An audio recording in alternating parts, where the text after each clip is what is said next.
Ito ang malungkot. Binabantayan po natin ang bagyong Nina. Nakapasok na siya sa Philippine Area of Responsibility. Alamin natin mag-ilagay ng panahon. Oo, si Nina. Ngayong araw mula sa ating ekspertong totoo na si Mang Tani. Good morning, Mang Tani. Hindi na ba mapipigilan ang maulang Pasko? Ready! GMA Weather. Serbisyong totoo ng GMA News. Hi, Igan. Good morning. Morning. Mukhang hindi na mapipigilan, Naku, Igan. Diyos ko.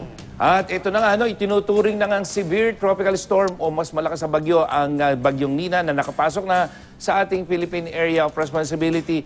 Dakong alas 3 yan kaninang madaling araw ayon sa Pag-asa. At sa forecast track ng Japan Meteorological Agency ay pagkatapos na pumasok ito sa Philippine Area of Responsibility ay tutumbukin ito ang Bicol Region at dyan sa may Eastern Visayas. At araw mismo ng Pasko ay tumatawid dyan o malamang ay tatama yan dito sa may Bicol Region patungo naman ng Mimaropa at papalabas ng West Philippine Sea. Sa ngayon, araw ng Biyernes, wala pa pong epekto mga kapuso yung bagyong ating binabantayan.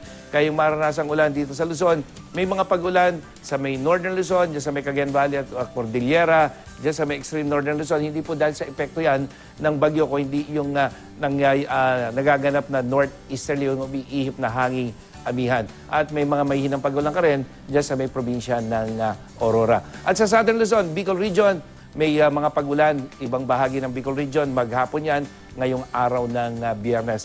At sa Visayas, maulang panahon ang inaasahan sa Eastern, Central at Western section.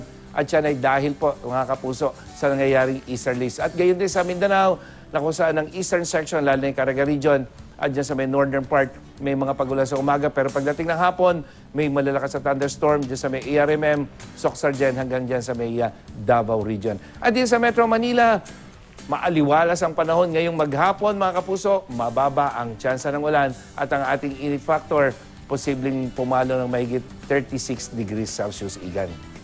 Ako, pag, di ba tumingin? Yes, Igan. Mang Tani, ano-ano mga maapekto ang lugar nitong bagyong Nina? Well, unang-una, Igan, ito ay patungo dito sa may Bicol, Eastern Visayas. Kaya yung mga probinsya ng Sorsogon, dyan sa Catanduanes, dyan sa Albay, Northern Samar, dyan sa may Eastern Samar at Samar, Masbate, yung Camarines Provinces, yan yung Camarines Norte, Camarines Sur.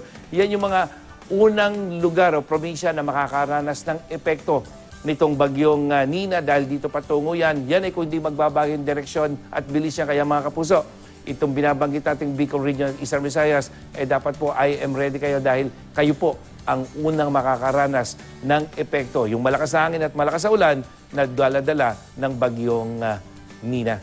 Igan. Maraming salamat, Mang Tani. Abangan niyo po ibang detalye ihatid sa atin ni Mang Tani.